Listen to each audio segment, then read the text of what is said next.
pronto, estamos online, pessoal. Estamos na gravação, todos aqui. Primeiramente, boa noite a todos. Meu nome é Gabriel Albuquerque, presidente da Liga Acadêmica de Ciências e de Tecnologias Quânticas, Paiman Brasil. Hoje nos acompanha o Natan Tristão, presidente da LACQ URGS. Natan? Pois é, pessoal, tudo bem? Uma boa noite a todos. É uma honra estar aqui nesse segundo dia de evento, tá? Foi muito bom o nosso primeiro dia, deu para ter vários conhecimentos junto com o Leonardo. E hoje a gente dá prosseguimento com o Lucas, que ele é lá da Universidade de Santa Maria. Ele vai dar uma introdução para vocês até as 9 horas, se eu não me engano, se eu posso estar errado, mas acho que é, sobre Quantum Machine Learning, beleza? Ele é bacharel em física e está fazendo seu doutorado também nessa área. Lucas, se presente, pode começar quando quiser. Ok, boa noite todo mundo. Meu nome, então, como já foi apresentado, é Lucas Filho. Eu sou da Universidade Federal de Santa Maria e estou fazendo atualmente meu doutorado em física, onde eu trabalho com aprendizado de máquina quântica. E aqui eu vou apresentar esse mini curso de aprendizado de máquina quântica para vocês, onde eu pretendo dar algumas ideias iniciais sobre esse novo campo de estudo. Mas antes disso, eu queria primeiramente agradecer aos organizadores do evento por esse convite de estar aqui, tá? Então, muito obrigado aí por vocês. Então, Nós que agradecemos, Lucas. Muito obrigado por ter ok, topado. obrigado. Então, essa apresentação, ela vai ser dividida em 4 tópicos principais. Eu vou iniciar falando sobre aprendizado de máquina clássico mesmo. Porque disso é que, atualmente, muitas das ideias que a gente usa no aprendizado de máquina clássico, a gente tenta levar para o aprendizado de máquina quântica, tá? Então, eu vou primeiro fazer essa introdução, depois, até já teve um aí que falou que tem pouco conhecimento sobre essa área de computação quântica, né? Então, eu vou fazer essa breve revisão sobre computação quântica, onde eu vou falar, por exemplo, sobre qubit, portas lógicas quânticas, tá? Tudo muito simples. Não vou me aprofundar muito em questões muito matemáticas, porque esse não é o objetivo aqui, né? Depois, então, de fato, eu vou introduzir o aprendizado de máquina quântica. Vou falar principalmente sobre um modelo que é muito utilizado hoje em dia, que é o modelo híbrido. E, ao final, eu vou falar sobre alguns desafios que esses modelos enfrentam e algumas possibilidades de aplicação. Aqui vocês têm esse link do GitHub, onde está essa apresentação, tá? QR também para esse material. Eu vou aqui dar alguns códigos que eu criei, que eu desenvolvi para vocês, porque depois de conversar com muitas pessoas da área, a gente acabou vendo que aprender sobre esse assunto, principalmente quando está iniciando, o ideal é fazer a prática, né? É ir para a prática, é pegar um modelo, pegar um problema, aplicar esse modelo em um determinado problema e ir vendo o que acontece, tá? Então, nesse GitHub está todos esses códigos e essa apresentação lá para vocês. Bem, então, vamos começar com o aprendizado de máquina. Existem vários modelos hoje em dia, né? Hoje a gente tem, por exemplo, aí o ChatGPT, né? Que tem modelos muito avançados.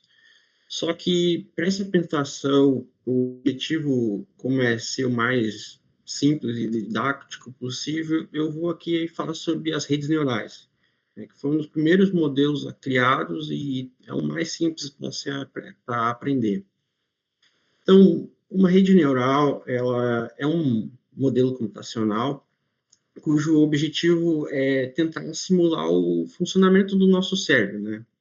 Por exemplo, o nosso cérebro lá, nós temos os nossos neurônios e esses neurônios vão interagir entre si. E uma rede neural tem como objetivo simular essas interações, tá? De alguma forma, tentar simular a inteligência humana. Bem, a, a peça básica de uma rede neural é o neurônio. Então, aqui, por exemplo, eu trago uma ilustração de um neurônio, onde para nós aqui o que importa saber é que um neurônio ele tem 3 partes principais. Os dendritos, eles têm como objetivo receber estímulos de outros neurônios. O corpo celular, ou a soma, essa parte do neurônio tem como objetivo pegar esses estímulos que ele recebe e fazer algum tipo de processamento. E depois que ele é feito esse processamento, ele vai transmitir um sinal para os demais neurônios que estão conectados a eles através do axônio. Tá? Então, claro, o neurônio ele tem mais uma maior complexidade envolvida, mas o que importa é essas três partes, aqui para o nosso caso. No caso de uma rede neural, a gente tenta simular esses neurônios, tá? A gente tenta simular essas três partes desse neurônio.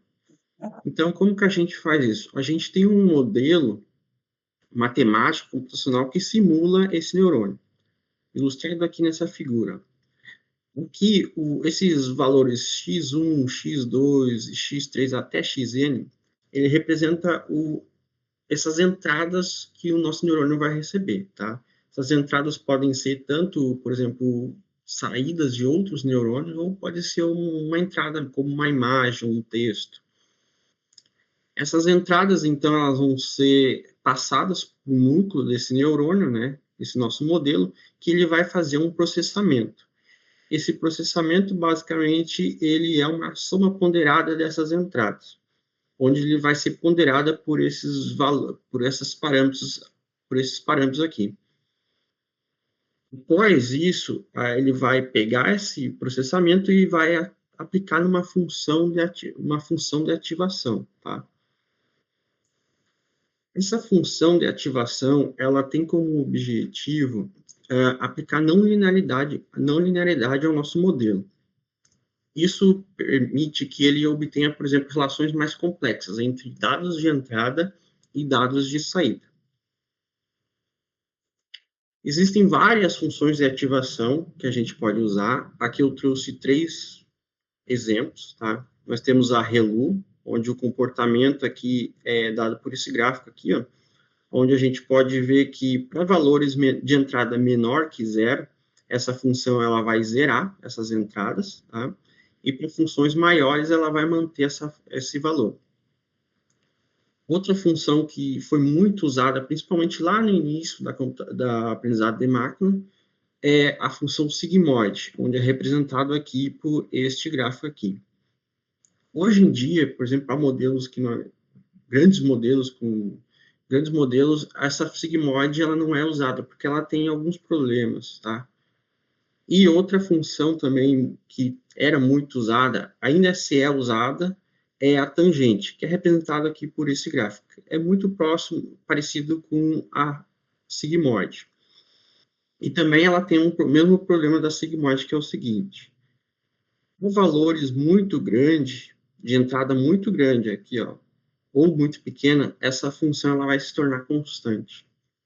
E depois, como a gente vai ver, o treinamento desses modelos vai ser prejudicado por esse comportamento constante aqui, tá?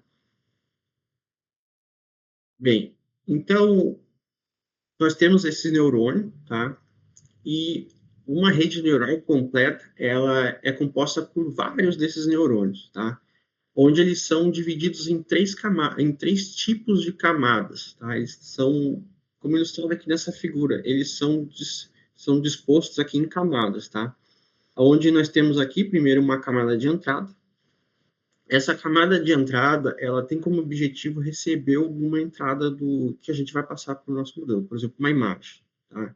É essa camada que vai ser responsável por pegar essas imagens e transmitir pelo modelo. Em seguida, nós temos as camadas ocultas, que são camadas intermediárias, tá? O número de camadas ocultas e o número de neurônios que a gente tem nessas camadas é livre. A gente pode criar modelos com 1000 camadas, com 10 milhões de neurônios, tá? Claro, isso vai ter um custo computacional, mas é livre esse número de camadas e número de neurônios. E, por fim, nós temos a camada de saída, que basicamente essa camada ela vai pegar os dados dessas provenientes das camadas ocultas, vai fazer o último processamento e vai retornar uma saída. Tá? Bem, então, como que esses modelos eles são treinados? Para entender como esses modelos são treinados, a gente tem que entender os diferentes tipos de aprendizado que existem. Hoje em dia existem vários tipos diferentes de aprendizado, só que existem 3 tipos de aprendizado que, digamos, são os principais. Um é o aprendizado supervisionado, onde, nesse caso, no aprendizado supervisionado, a gente tem um conjunto de dados, tá? E para cada, por exemplo, entrada desse dado, nós temos um rótulo que a gente quer que o nosso modelo aprenda. Por exemplo, nós podemos ter diferentes imagens de cachorro e gato, e a gente quer passar essa imagem para o nosso modelo e quer que ele classifique se uma dada imagem é um cachorro ou um gato. Tá? Então, a gente tem lá esse conjunto de dados, que podem ter 1.000, 10.000, 100.000 dados, e para cada um nós vamos ter esse rótulo. Uma imagem de um cachorro, a gente vai ter um rótulo que vai identificar que ele é um cachorro, e um gato, a gente vai ter uma imagem que vai identificar que ele é um gato. Agora, outro tipo de aprendizado é o aprendizado não supervisionado, onde, nesse caso, por exemplo, a gente também tem esse conjunto de dados, só que, diferentemente do caso anterior, a gente não tem esses rótulos. Ou seja, a gente teria aqui somente esses dados de entrada. Por exemplo, nesse tipo de aprendizado, um problema que a gente pode lidar é um problema de classificar, um problema de agrupamento. Por exemplo, nós temos lá diferentes imagens, né, desses gatos e cachorro, e a gente quer agrupar eles em imagens de gato e imagens de cachorro. Tá? E, por fim, um terceiro tipo de aprendizado muito usado é o aprendizado por reforço, aonde, nesse caso, a gente tem um agente, que vai ser o nosso modelo, e nós temos um ambiente. E o nosso objetivo é fazer com que esse agente interaja com esse ambiente, de modo que essa interação vai retornar vai retornar um valor para esse modelo, que vai ser digamos, por exemplo, ele quer que, por exemplo, que nem essa ilustração aqui, esse GIF aqui. A gente quer que o nosso ambiente aqui é essa montanhazinha aqui, com essas duas bandeirinhas aqui, e nós temos essa navezinha aqui. Né? Esse aqui é o nosso ambiente. E o nosso objetivo é fazer com que essa navezinha pouse aqui entre essas bandeiras. Então, o nosso modelo, nosso agente, ele vai aprender a controlar essa navezinha. E o objetivo é fazer com que ela pouse aqui no meio. Então, como é que ele vai fazer isso? A gente inicia o nosso ambiente, o agente vai observar esse ambiente, ele vai fazer ação, por exemplo, essa ação aqui de ir de um lado para o outro aqui, né? É ele que está fazendo. E ele vai tentar pousar aqui no meio. E com base em ele conseguir ou não conseguir, ele vai receber um valor que vai dizer se ele está conseguindo ou não fazer isso. E o objetivo é obter esse valor máximo. Bem, então, apesar de ter esses diferentes tipos, né, de aprendizado, aqui eu vou falar sobre o aprendizado supervisionado, porque ele é o mais simples de entender como funciona, tá? Então, no aprendizado supervisionado, né, nós temos esses conjuntos de dados e nós queremos que, por exemplo, ele classifique se uma imagem é de um cachorro ou de um gato. Então, como é que a gente vai treinar esse modelo para fazer isso? Bem, primeiro a gente, então, vai passar uma dessas imagens para esse modelo, né?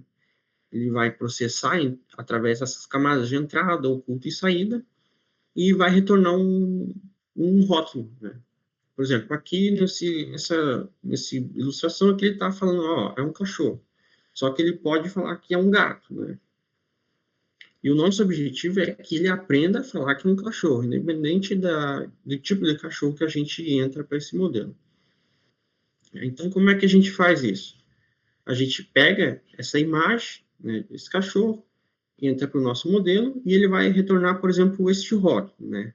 Onde esse rótulo aqui gato, ele vai falar que é 0,8% de ser um gato ou 0,2% probabilidade, né, de 0,2 de ser um cachorro.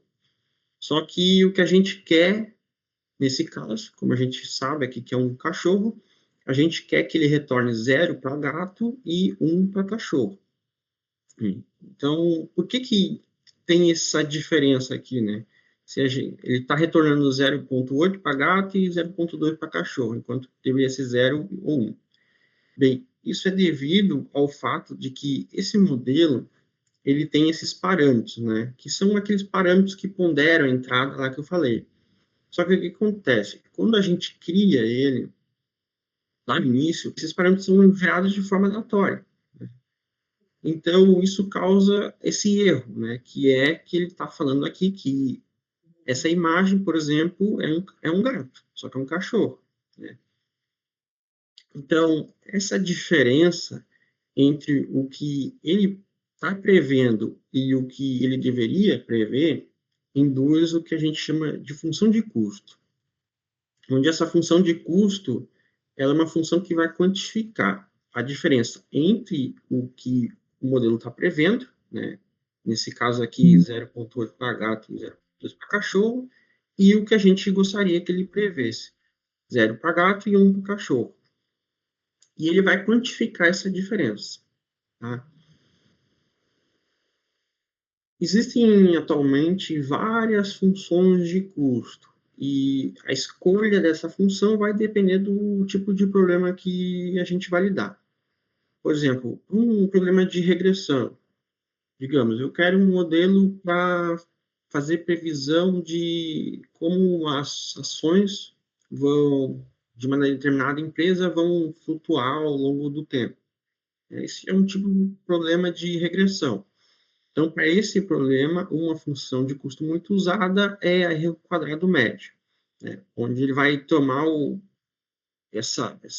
ao quadrado dessa diferença entre o previsto pelo modelo e o que ele deveria prever.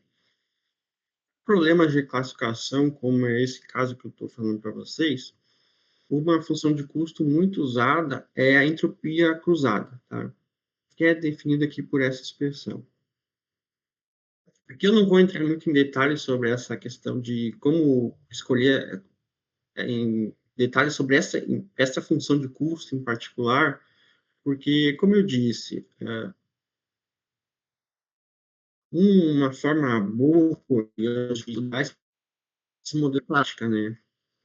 Então, quando a gente cria esses modelos, faz esse treinamento, a gente tem essa ideia de que a entropia cruzada é melhor para um problema de classificação. Mas isso não impede que a gente use, por exemplo, o erro quadrado médio. Então, eu não vou entrar em detalhes aqui, porque quando a gente implementa, a ideia aqui é ser bem introdutório, aqui vocês vão ver essa diferença quando fazer essa implementação, tá?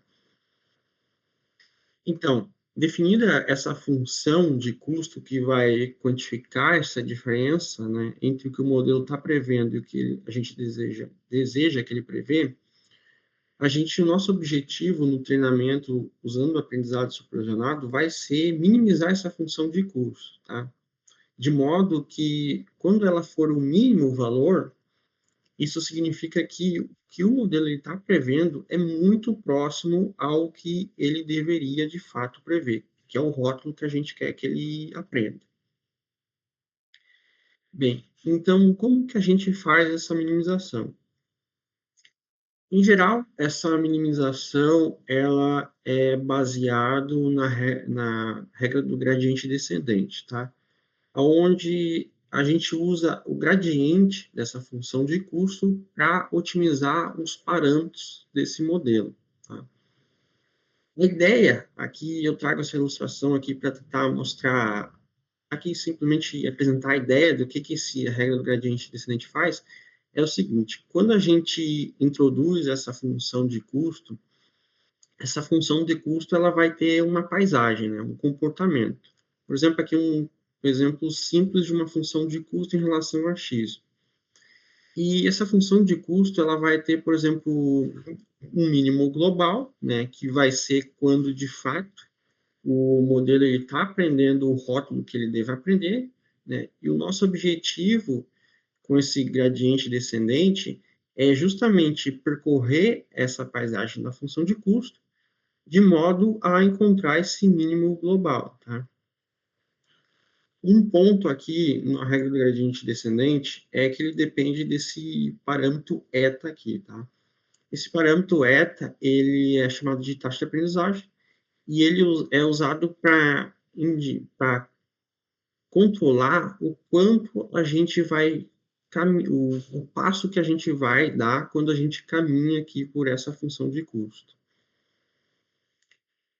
E o valor desse eta vai influenciar muito o comportamento do modelo. Por exemplo, para um valor de eta muito grande, como nesse caso aqui de 1.0, nós vemos aqui ó, que nosso objetivo é chegar aqui nesse mínimo, só que aqui ó, esse pontinho aqui que está pulando de um lado para o outro é onde o nosso modelo está percorrendo, né? Os caminhos que ele está percorrendo.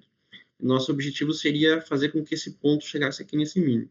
Só que vocês podem ver que ele fica pulando, né, de um lado para outro, e não para nesse mínimo, tá?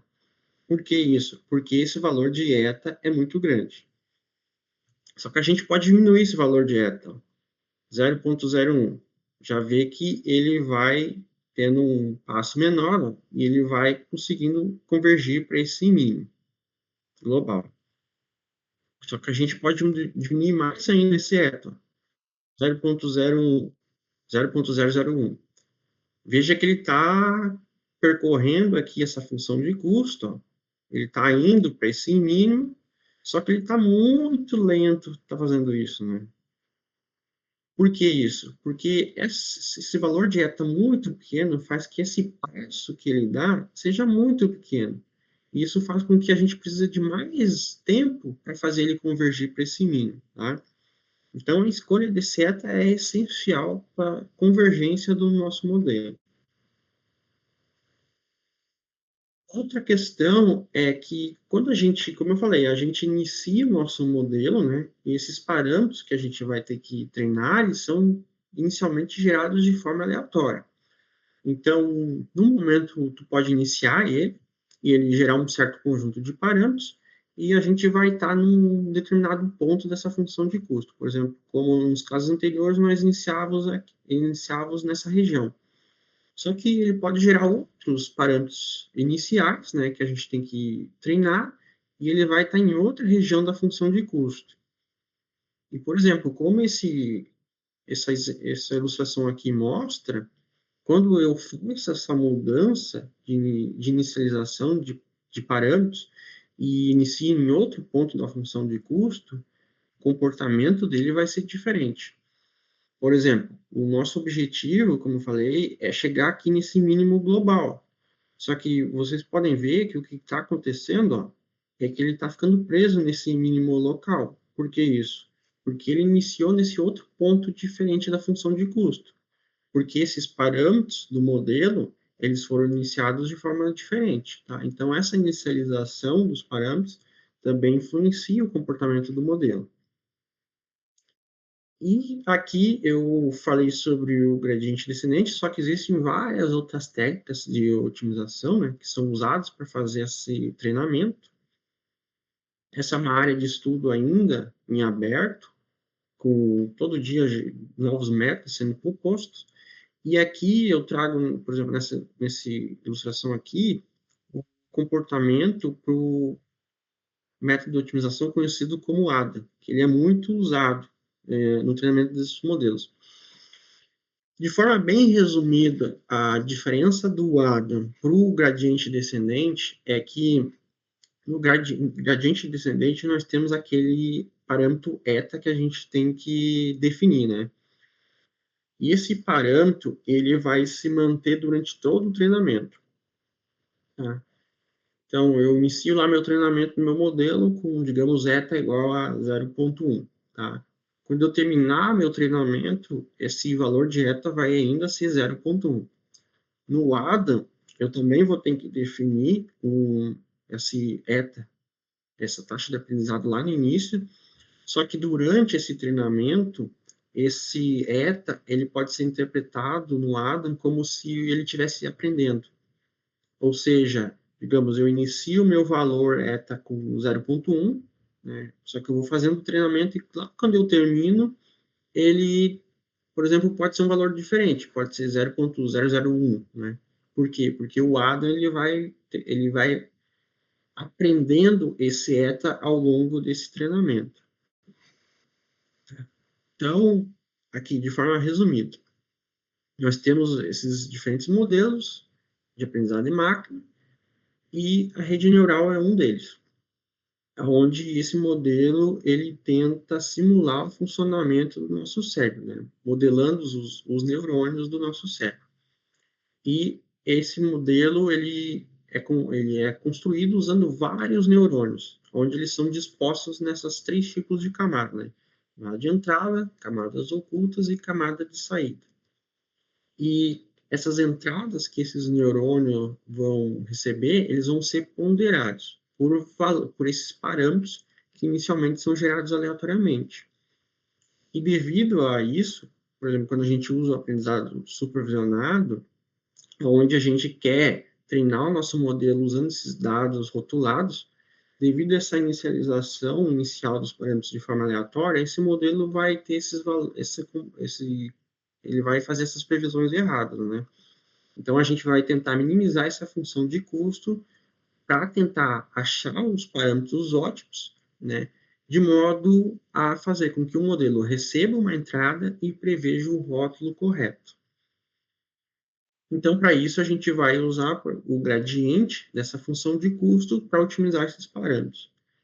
Só que a questão que fica é como que a gente pode obter de forma eficiente esse gradiente?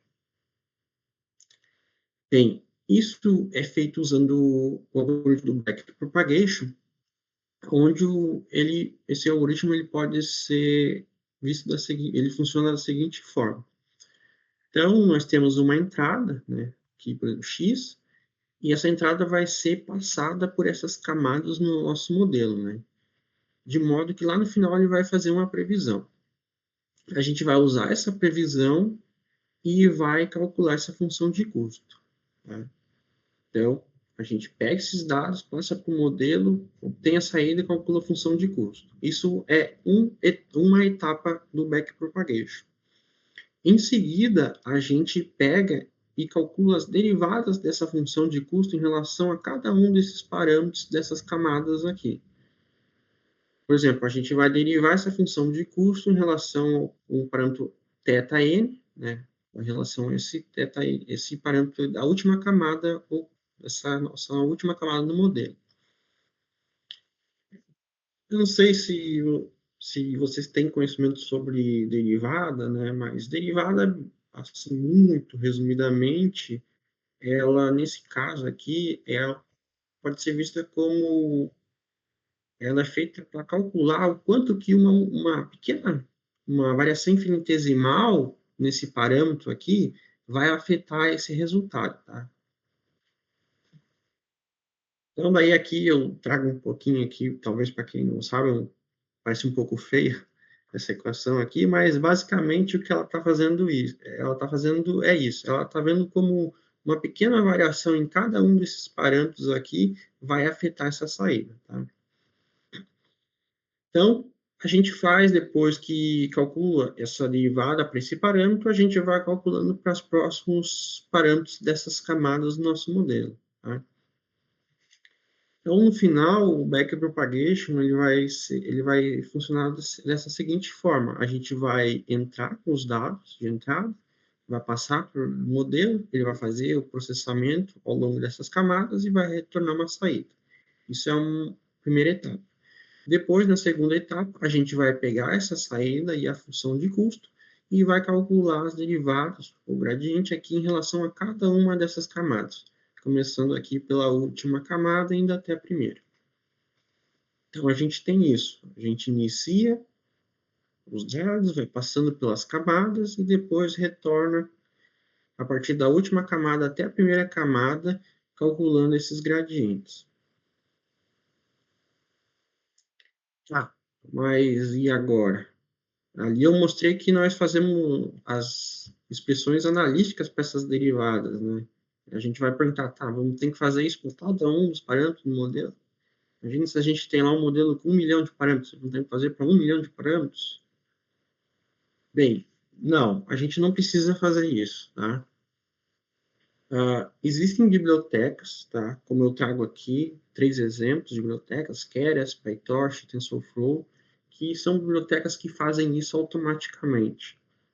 Ou seja, a gente cria esse modelo e ele obtém esses gradientes e faz essa otimização automaticamente, sem que a gente tenha que fazer. Além disso, aqui eu tenho que destacar aqui que, por exemplo, quando a gente vai calcular para o nosso exemplo a derivada em relação ao parâmetro da última camada do nosso modelo, veja que ele tem esse termo aqui, né? E agora aqui a derivada para o primeiro parâmetro do nosso modelo, que é lá da primeira camada. Veja que esse mesmo termo aqui, ele aparece aqui, né, nessa derivada. Ou seja, a parte das derivadas, desses gradientes que são feitas ao longo dessas camadas, eles são usados para calcular o gradiente das camadas anteriores, tá? Isso diminui muito o custo computacional quando a gente faz esse treinamento, porque quando a gente vai calcular, por exemplo, a derivada, nesse caso aqui, esse valor aqui a gente já tem, né? Então a gente não precisa calcular ele de novo. Então aqui eu vou agora para a seção de código, tá? Que, como eu disse, aqui a ideia é ir para a prática, né? Então, só passei aqui rapidamente sobre essas ideias principais e vamos para a prática. Então, aqui nesse link aqui do GitHub, vocês têm o acesso a esse código que eu vou compartilhar com vocês ou aqui por esse QR Code. Vou sair aqui e ir para esse código. Aqui. Então, se vocês acessar aquele link, vocês vão, agora ou depois, né, quando vocês tiverem esse link, vocês vão obter esse código, conjunto de código aqui para vocês, tá? Aqui é um exemplo bem simples de aplicação de uma rede neural, aonde, para esse caso, eu vou usar o PyTorch, essa biblioteca PyTorch, para fazer isso. E informações sobre como instalar, se vocês quiserem instalar no computador de vocês essa biblioteca, podem ser acessadas aqui nesse link, depois vocês podem acessar. Ou, se vocês quiserem, nessa parte inicial, quem está aprendendo, por exemplo, não quer instalar a biblioteca no computador, porque pode dar algum problema de versões entre diferentes bibliotecas, uma dica que eu dou é pode rodar no Colab, tá? Aqui para modelos pequenininhos, como esse caso, o Colab ele é útil para esse caso, tá? Então, no Colab, vocês não precisam instalar o PyTorch, ele já vem instalado por padrão, tá? Então, aqui, inicialmente, nós temos as bibliotecas que serão usadas nesses códigos, tá? Não vou falar em detalhes sobre cada uma dessas bibliotecas, aqui está escrito em cada uma delas o que é. Aqui eu pedi ajuda do ChatGPT para tentar deixar mais simples essas descrições aqui, tá? Então, está escrito aqui o que cada uma dessas bibliotecas faz. Então, para esse problema aqui que eu trago para vocês, nós vamos lidar com um problema de classificação, tá? Classificação de dígitos manuscritos, onde, para esse caso, a gente vai usar o dataset MNIST, que é muito usado para esse tipo de estudo de classificação. Esse dataset MNIST, ele consiste em 60 mil imagens de treinamento e 10 mil imagens de teste, onde cada imagem ele é representada por uma matriz de dimensão 28 por 28, e ela representa um dígito de 0 a 9. Como vocês podem ver aqui, ó, cada um desses dígitos foi escrito por uma pessoa. Então, cada um, como a gente pode ver, cada um deles tem um jeito diferente de escrever, né? Por exemplo, o 1, ó. Muitos escrevem o 1 simplesmente como um tracinho, né? Já nesse caso aqui, o 1 já é escrito de forma totalmente diferente.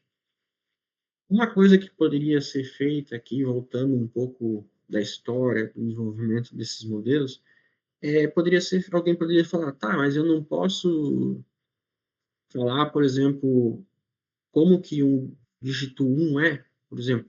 O modelo, ele recebe esse dígito e eu vou falar, olha, o dígito 1 é um traço, é um tracinho, né? Veja que se eu fazer isso, ele vai conseguir identificar todos essas imagens aqui como 1. Só que esse aqui, ele já não consegue fazer isso, porque ele não é simplesmente um tracinho, né? Então, lá no início, no desenvolvimento desses modelos, no desenvolvimento da computação para esse tipo de aplicação, tinha essa ideia, vamos desenvolver um código, a gente descreve como que resolver esse problema de identificar a imagem 1, né? Só que devido a essa diferença, esse, digamos, modelo que eu ia criar, ele ia ser limitado a somente identificar isso, né? E outras formas de escrever o 1, ele não ia conseguir identificar. Então, por isso que tem esse desenvolvimento desses modelos de aprendizado de máquina, né? Onde ele aprende, ele pega esse conjunto de dados e, a partir desse conjunto de dados, ele aprende a identificar padrões nesses conjuntos, que, por exemplo, identificar o padrão de o que é um 1, né? Quais são os padrões que todas as imagens que representam o dígito 1 têm? Ele vai aprender a identificar esses padrões, tá? Ele vai fazer isso através da otimização desses parâmetros do modelo. Tá? Então, voltando aqui, para esse caso aqui, a gente vai lidar com esse problema de classificação de dados usando o MNIST, tá? Só que aqui, ó, como eu disse, esse conjunto de dados tem 60 mil imagens de treinamento e 10 mil de testes, né? Só que como o objetivo desse código aqui é fazer depois um comparativo com o modelo quântico, a gente vai ver que usar todo esse conjunto de dados no modelo quântico é altamente custoso, tá? Então, aqui, apesar desse modelo clássico conseguir lidar com esse conjunto completo, é fazer uma comparação justa entre o desempenho de um modelo de aprendizado de máquina puramente clássico e depois um quântico. Para fazer essa comparação justa, aqui eu vou considerar somente uma parte desse conjunto de dados, tá? Especificamente aqui, a gente vai considerar os dados referentes aos dígitos 0, 1 e 2, tá? Os demais dígitos a gente não vai considerar. Então, a gente vai pegar esse conjunto de dados, tá? E vai criar um subconjunto de dados de treinamento e teste considerando somente esses 3 dígitos, tá? Então, isso é feito aqui nessa função aqui. Eu não vou entrar em detalhes sobre essa função, porque aqui é só a questão de manipulação de dataset. E dependendo do dataset que tu vai usar, né, o problema que tu vai lidar, tu vai fazer alguma manipulação diferente. Então, aqui não vou entrar em detalhes sobre essa função. Tá. Então, em seguida, aqui nós temos essa função que ela vai fazer o treinamento do nosso modelo, tá?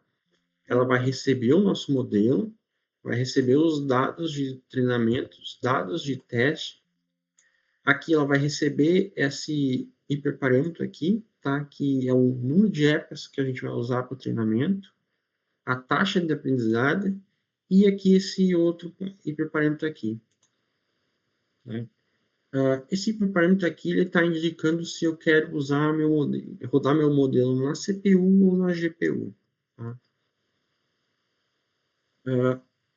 Então, o treinamento, ele vai, como eu falei, né, a gente tem lá aquela função de custo, aquela paisagem, né, e o nosso objetivo é tentar minimizar ela, chegar no mínimo global. Então, como é que a gente faz isso? A gente vai fazendo esse processo interativo, né? onde entra os dados, calcula a função de custo, calcula os gradientes, faz a otimização e vai repetindo esse processo de modo a minimizar a função de custo. Tá? Então, aqui, nesse caso, eu estou usando essa função de custo entropia cruzada, tá? Porque, como eu disse, o problema de classificação ela é mais indicada, só que depois, se vocês quiserem, vocês podem ler a documentação do PyTorch e ver aqui como trocar aqui pela função, outra função de custo, tá? Vocês podem ver lá as diferentes funções de custo e tentando aqui diferentes funções de custo e ver o que acontece, tá? Aqui eu estou definindo o otimizador que eu quero usar, tá? Nesse caso é o ADA, onde aqui, ó, eu inicio indicando que eu quero que esse otimizador seja feito em relação a todos esses dados do meu modelo, tá? A todos esses parâmetros do meu modelo, e aqui eu estou falando a taxa de aprendizado que eu quero que ele use. Deixa eu rodar aqui esses códigos que eu me esqueci de rodar.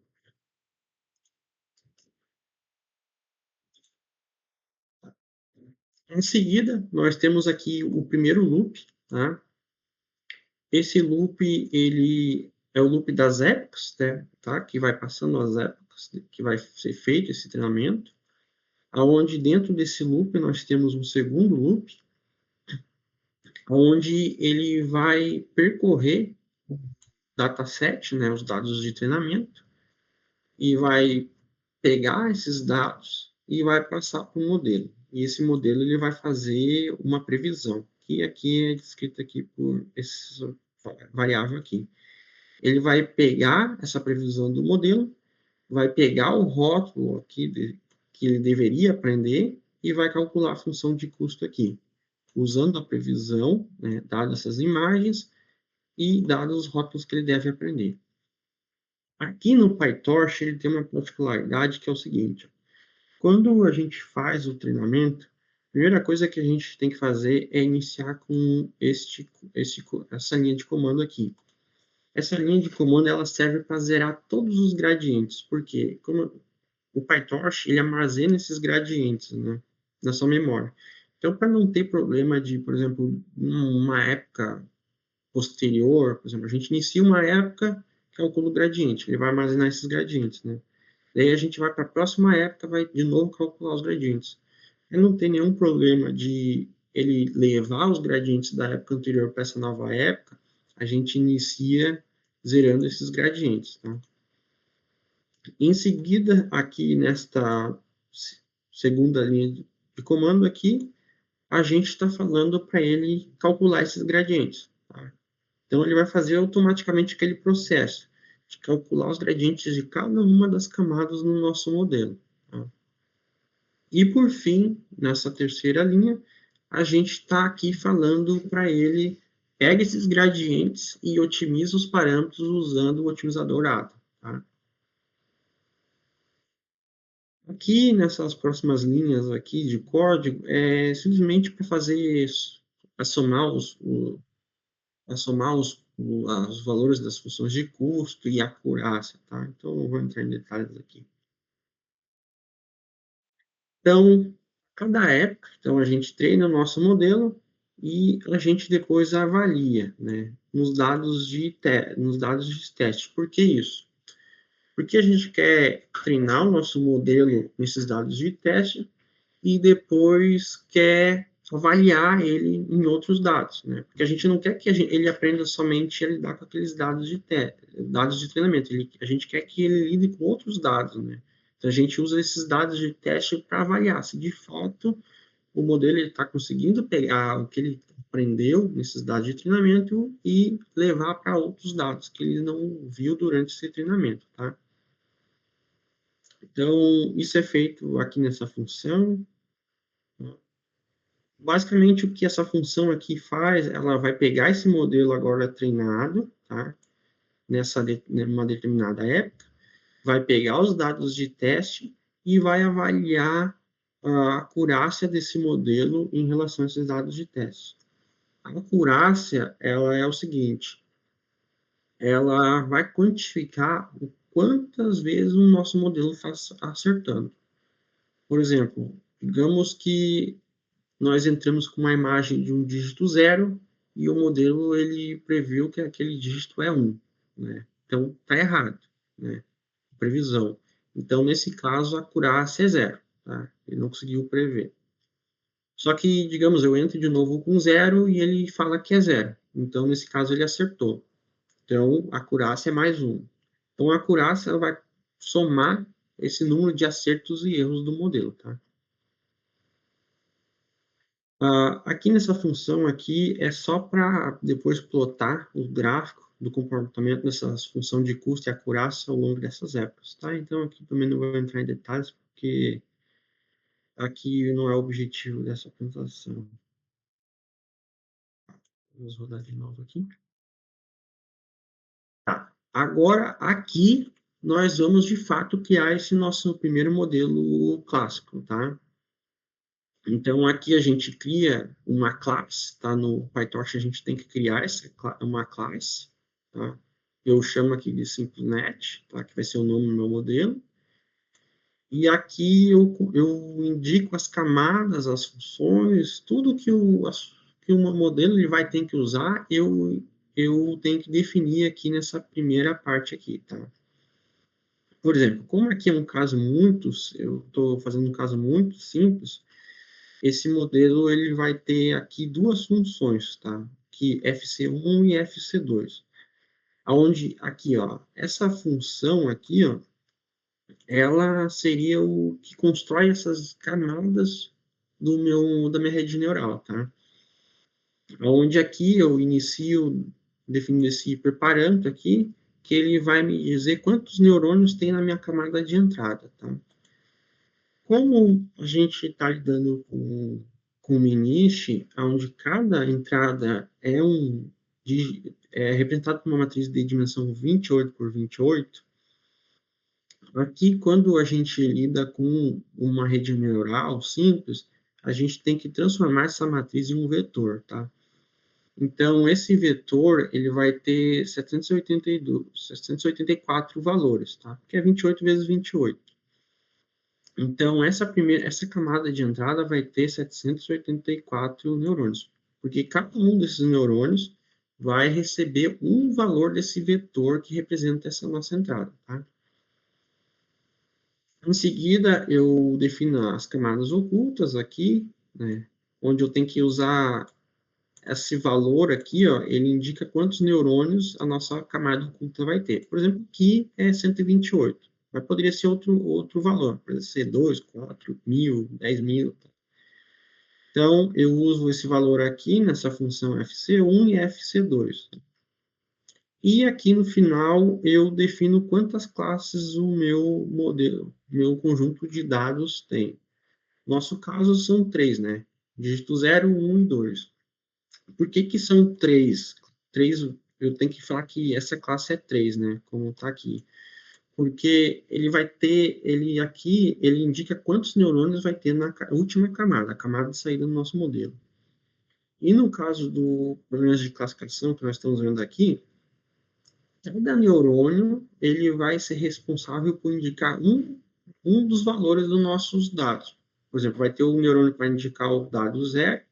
Por exemplo, quando a entrada é o dígito 0, a gente vai querer que aquele neurônio seja o maior valor, né? E os outros sejam próximos a 0, o mais próximos a 0 possível. Nós vamos ter os neurônios que vai indicar o dígito 1 e o 2. Então, cada dígito vai ter um neurônio. Então, por isso que aqui nós vamos ter 3 neurônios na camada de saída. Se o nosso dataset tivesse, por exemplo, 4, tivesse dados referentes a 4 dígitos diferentes, nós teríamos 4 neurônios aqui, tá? Bem, então aqui definido essas funções que nós vamos usar aqui, né? Em seguida, a gente tem aqui, de fato, a criação desse modelo, onde a gente vai aqui indicar sucessivamente como cada uma dessas funções vão atuar no modelo, tá?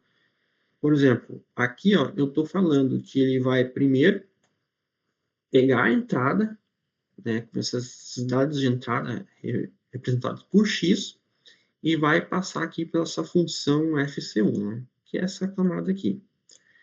Em seguida, ele vai pegar essa saída dessa camada e vai aplicar aqui na função, vai usar a função ReLU, né? Que nesse caso nós estamos usando a função ReLU como função de ativação. Feito isso, ele vai pegar a saída de todas essas operações e agora vai passar para a função FC2, né? E como aqui temos somente essas duas funções, a gente vai pegar esse último valor e vai aqui passar como saída do nosso modelo. Se tivesse outras camadas, por exemplo, uma FC3 aqui, né? Por exemplo, como eu falei, pode ter várias camadas nesses nossos modelos, né? Se tivesse outras camadas, a gente teria que definir essas outras camadas aqui, de forma similar a esse caso aqui, e depois a gente teria que aplicar sucessivamente como que cada uma dessas camadas atua no nosso modelo. Então, aqui a gente cria esse nosso primeiro modelo simples, tá? O PyTorch é assim que a gente cria esse modelo. A gente cria essa classe, tá? Define aqui inicialmente todas as funções que a gente vai usar e depois aqui passa sucessivamente cada uma dessas funções, como que elas vão, a sequência que elas vão atuar nessa nossa rede neural. Ah, depois eu vou falar sobre questões de vantagens quânticas. E aqui uma vantagem que eu, digamos, trago para analisar aqui é tentar criar modelos menores, o menor possível. E uma forma de ver se a gente está conseguindo criar modelos menor é contar quantos parâmetros a gente tem que treinar, tá? Então, essa função aqui, ela faz isso. Ela vai pegar o nosso modelo e vai contar quantos parâmetros ele vai ter que treinar. E vai retornar esse número de parâmetros.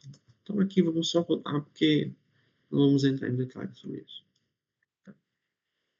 Então, aqui está o código, a parte principal do nosso código, tá? Onde nós iniciamos chamando essa função, tá? Que vai criar esses dados de treinamento e testes, que vão ser armazenados nessas variáveis, onde aqui a gente primeiro inicia definindo quantos dados a gente quer de treinamento, por exemplo, aqui são 3.000 dados de treinamento, quantos a gente quer de testes, são 1.000, né, que eu estou usando aqui, e o quanto a gente quer a gente quer dividir esses dados em lotes. Né?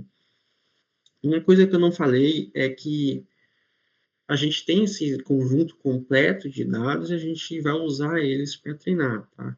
Só que como o custo computacional em usar todos esses dados ao mesmo tempo é elevado, é comum, então, a gente dividir esse conjunto de dados em pequenos lotes, tá?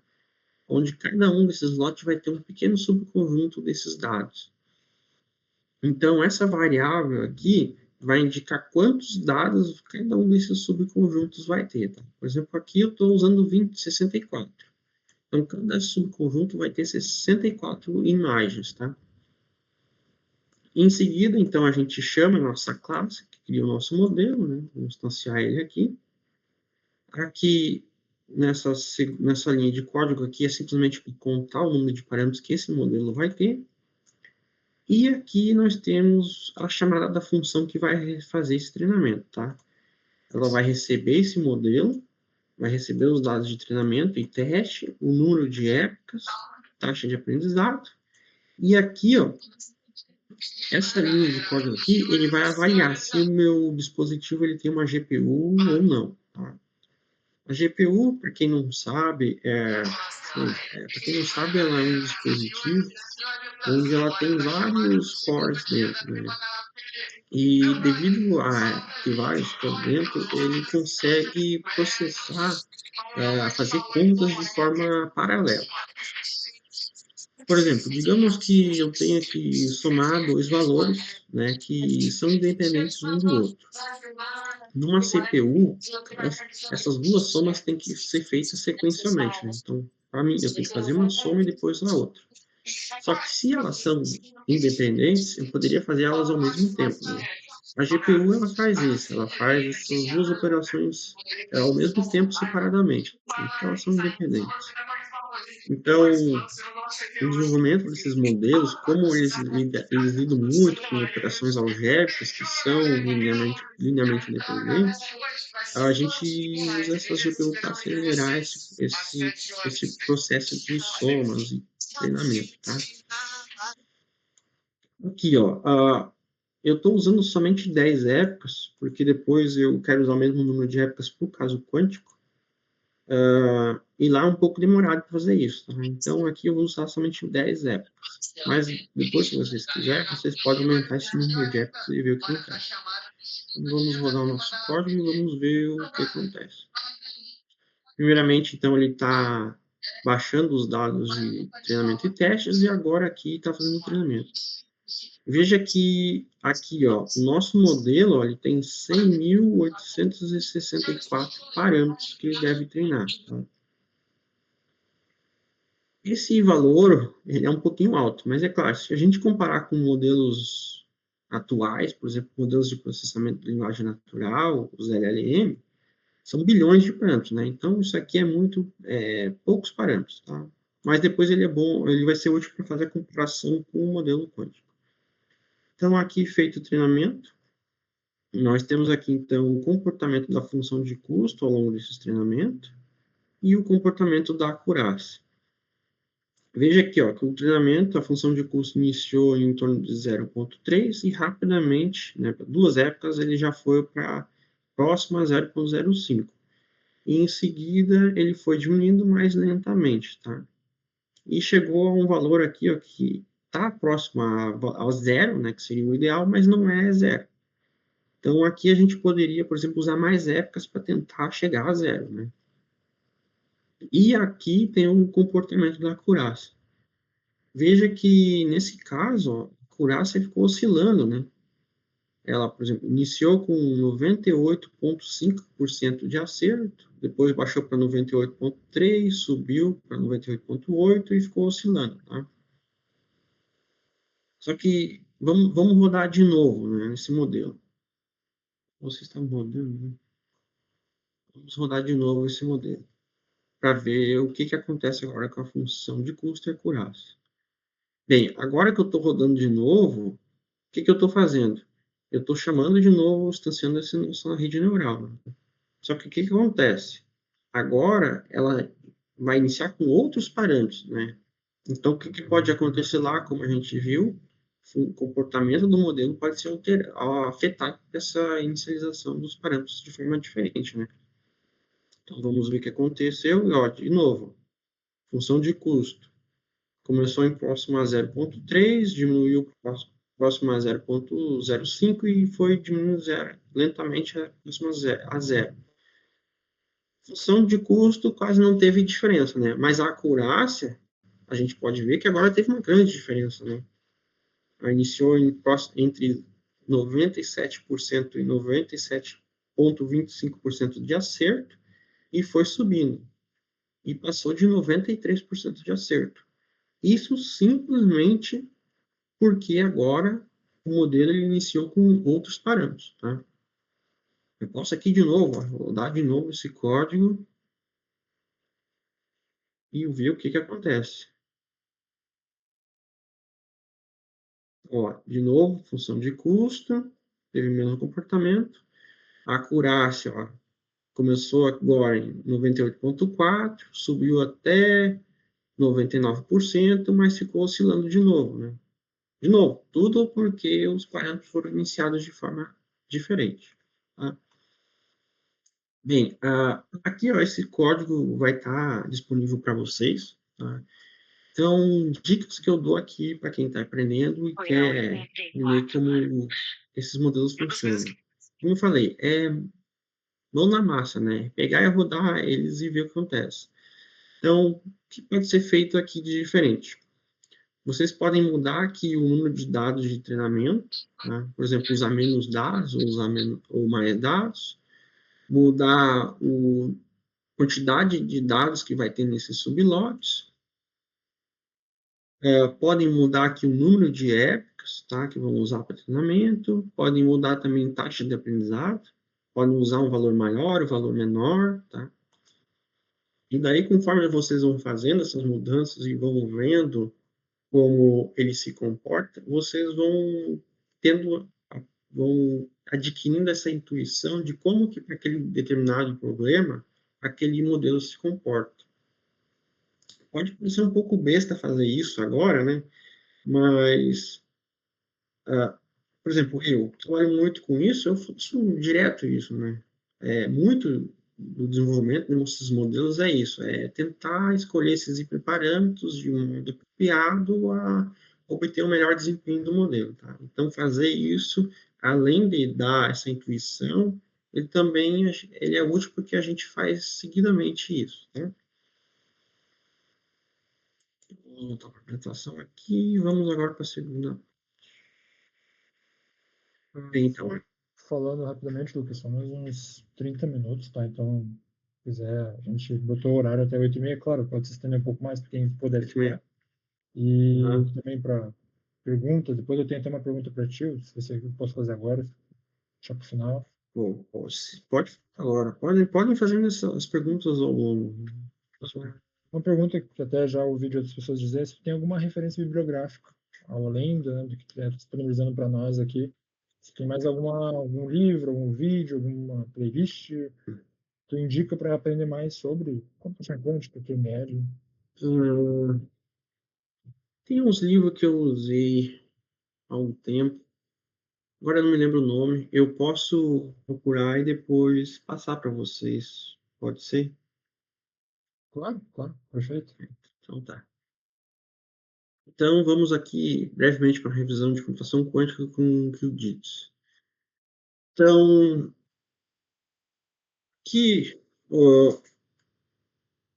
computação clássica, então, ele trabalha manipulando os bits, né? Que os bits pode ser 0 ou pode ser 1. Computação quântica, a grande diferença é que ele usa os qubits, né?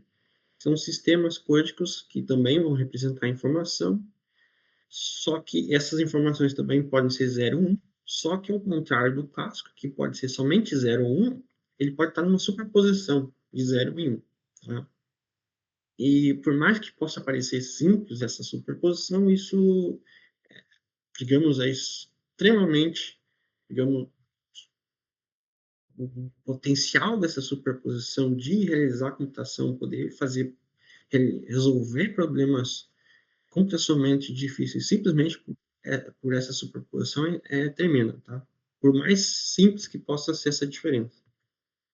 Tá, então, para ser mais sucinto aqui, tá? Então, que o bit ele vai ser representado por um vetor de estado, né?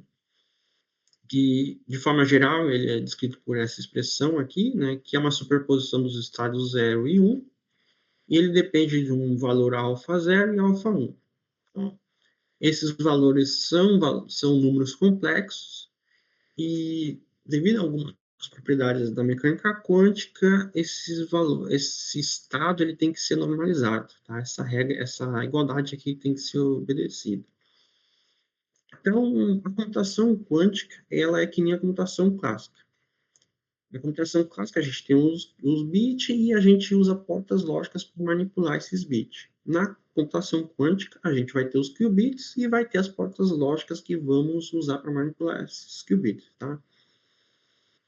Aqui, ó, essa aqui é uma ilustração que a gente chama de notação de circuito, onde a gente representa cada parte de um algoritmo quântico usando um símbolo. Tá? Por exemplo, esse símbolo aqui indica que o estado do qubit inicia no estado 0. Um padrão, todos os qubits de um computador quântico, ele inicia nesse estado 0. Então, para obter um estado geral como esse aqui, a primeira coisa que a gente faz é aplicar uma porta lógica quântica, tá? Que a gente vai pegar essa porta lógica quântica, vai aplicar nesse qubit e a gente vai obter esse estado geral aqui, tá? Feito isso, a gente pode aplicar outras portas lógicas quânticas, quantas quiser, e as diferentes tipos de portas lógicas quânticas existem, e no final a gente faz medidas, tá? Bem, então aqui algumas portas lógicas quânticas. Existem várias portas lógicas quânticas, tá? E se vocês forem se aprofundar na matemática, vão ver que vocês podem criar basicamente um infinito de diferentes portas lógicas quânticas. Só que, por desenvolvimento de modelos aprendizados em máquina quântica, algumas são as mais usadas. Por exemplo, as portas de rotação, tá? Que aqui eu trago só a expressão matemática e aqui em notação de matriz. São 3, nós temos a rotação x, y e z. Aqui, ó, para ver o que faz essas portas de rotação, basicamente é o seguinte: nós temos o nosso vetor, um vetor, né, que é essa setinha aqui, que vai representar o estado do nosso qubit, tá? Esse estado ele vai existir no espaço de Hilbert. Aqui representado, nesse caso, por essa esferinha aqui. E as portas de rotação vão rotacionar esse vetor ao longo dos eixos x, y e z. Z não aparece, mas Z aqui está aqui, é justamente o eixo aqui dessa setinha aqui. Tá? Então, o que as portas de rotação vão fazer? Por exemplo, a rotação Rx, ela vai rotacionar esse estado aqui, esse vetor do estado do nosso qubit ao longo aqui, em torno do eixo x. A rotação Y vai rotacionar esse estado do qubit em torno do eixo x, y. E o Z é a mesma coisa. Então, essas portas de rotação são usadas para rotacionar o estado desse qubit, tá? Outra porta muito utilizada, então, na computação quântica, principalmente no desenvolvimento de modelos de aprendizado de máquina quântico, é uma porta de 2 qubits, que é a CNOT, que é representada aqui por essa matriz. O que a CNOT faz, ela é descrita aqui por essas 4 expressões aqui que indicam a atuação dessa CNOT na base de 2 qubits. Então, o que ela faz é o seguinte, ó, por exemplo, se os 2 qubits estão no estado zero, depois que eu atuo essa porta CNOT, o estado vai continuar o mesmo. Se o primeiro está em 0 e o segundo está em 1, de novo, não vai fazer nada. Agora, se o primeiro qubit está no estado 1 e o segundo está no estado 0, devido ao primeiro estar no estado 1, ele vai mudar o estado do segundo qubit. Então, se estava em 0, vai para 1. E aqui, ó, agora, se o segundo qubit está em 1, ele vai mudar para 0. Ou seja, o estado do segundo qubit ele vai depender do estado do primeiro qubit. De modo que, se o estado do primeiro qubit está no estado 1, então o estado do segundo vai ser flipado, tá? Na notação de circuitos, então, a CNOT é representada por esse símbolo, onde aqui essa pontinha escura aqui representa que esse aqui é o qubit de controle, tá? Que a gente chama qubit de controle. Aqui eu não falei, mas cada uma dessas linhas representa um qubit, tá? Então, aqui é um qubit, aqui é outro qubit, e aqui esse símbolozinho vai representar o que a gente chama de qubit-alvo, tá?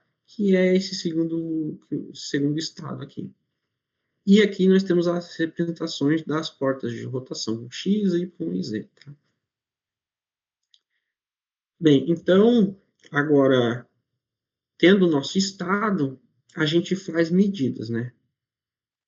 As medidas na computação quântica, elas vão nos retornar probabilidades. A gente vai sempre obter probabilidades no nosso computador quântico.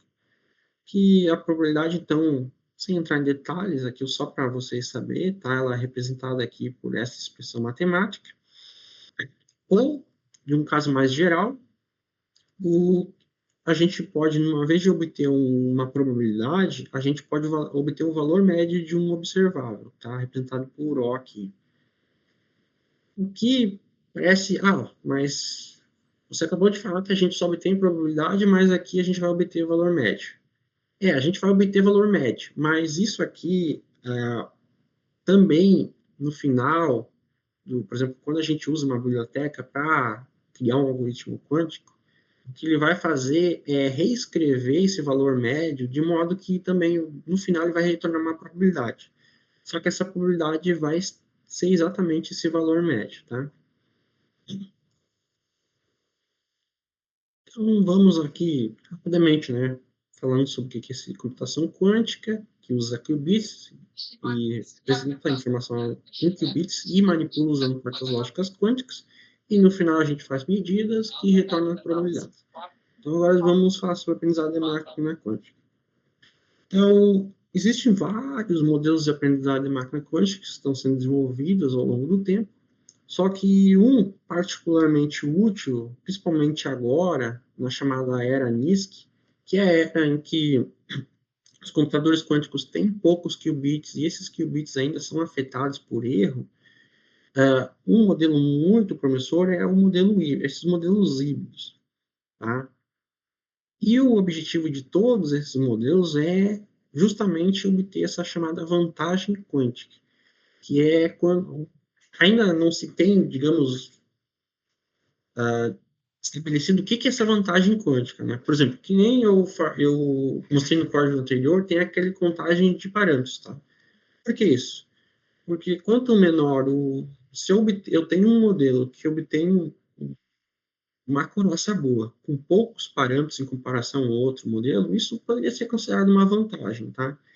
Então, se eu consigo criar um modelo quântico que obtém uma acurácia próxima ou similar ao modelo clássico com menos parâmetros, isso já seria uma vantagem quântica.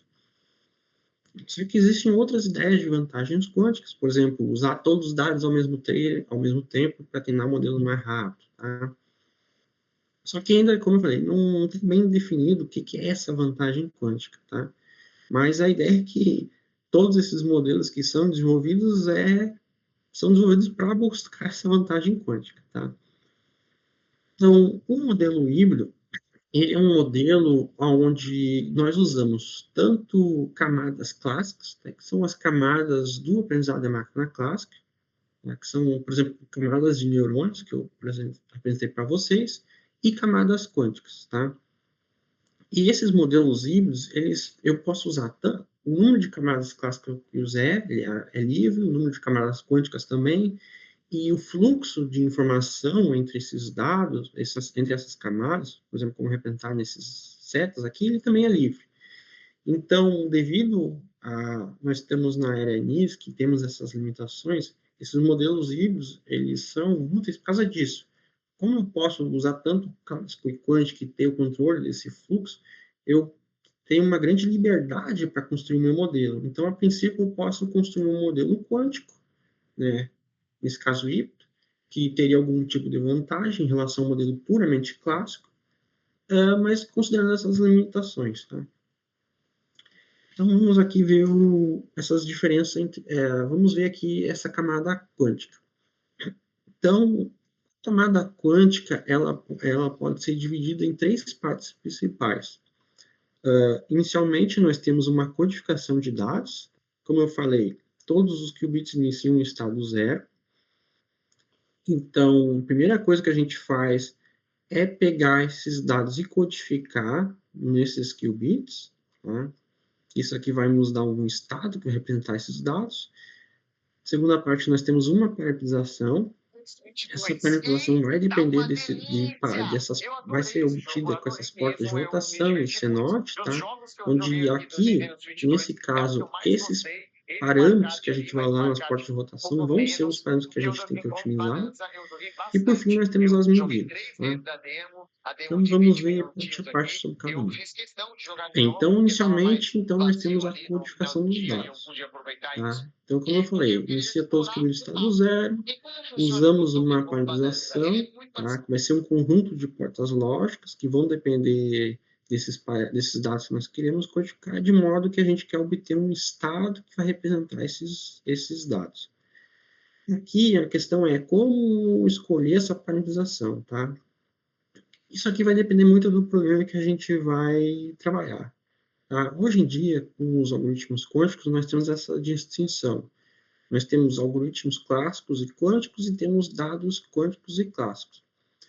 E dependendo do tipo de algoritmo que a gente vai usar, o tipo de dados que a gente vai usar, a gente vai usar uma forma de codificar esses dados diferente.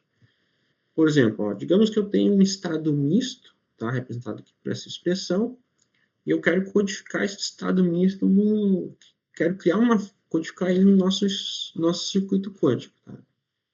Nesse trabalho aqui, é proposto esse circuito quântico aqui para codificar esse estado misto. Tá? Então, se a gente quer codificar estado misto, a gente usa esse circuito. Eu não vou entrar em detalhes aqui sobre como esse circuito funciona, porque levaria um pouco de tempo, tá? E tem várias partes matemáticas para mostrar. Mas se vocês quiserem saber mais detalhes, é só acessar esse artigo aqui. Bem, agora a gente pode querer codificar outro tipo de dado, por exemplo, uma imagem de um gato, tá? Então a gente tem que descobrir que circuito, que paralisação a gente vai usar para codificar esses dados, tá?